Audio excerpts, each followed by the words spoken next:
Sir ఇక్కడ Kukatpally Y junction కాడ traffic jam ఎక్కువ అవుతుంది అని మాకు కాల్స్ వచ్చాయి అన్నమాట. సో ఇది ఎంతవరకు వాస్తవం, అసలు రీజన్ ఏంటంటారు, దీనికి సొల్యూషన్ ఏంటి? నిన్న నిన్న నిన్న ఫుల్ జామ్ కావడానికి కారణం ఏంటంటే నర్సాపూర్ ఎక్స్ రోడ్ నుంచి భరత్ నగర్ వచ్చే రూట్ ఉంటుంది ఒకటి. ఆ రూట్లో ఏమైందంటే పైప్ లైన్ రోడ్ మొత్తం క్లోజ్ చేసింది. అందు గురించి నిన్న ట్రాఫిక్ హెవీ అయిపోయింది. అందు గురించి నిన్న ట్రాఫిక్ ఎక్కువ ఉంది.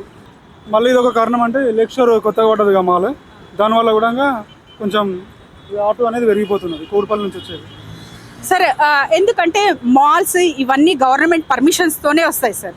అండ్ ఇంకొకరు ఇంతకుముందు అన్నారు వెండార్స్ కూడా చాలా వరకు వచ్చేస్తారండి. వెండార్స్ వలన కూడా 4 వీలర్స్ వాళ్ళు కూడా ఆగి తీసుకుంటున్నారు. ఇది కూడా వన్ ఆఫ్ ది రీజన్ అంటున్నారు. ఇది ఎంతవరకు వాస్తవం సార్? అది కూకట్పల్లి వై జంక్షన్ మీద అది ఎఫెక్ట్ ఏం పడదు. అదైతే వెండర్స్ ఉంటుంది, అదైతే వై జంక్షన్ మీద అసలు ఎఫెక్ట్ అనేది పడదు.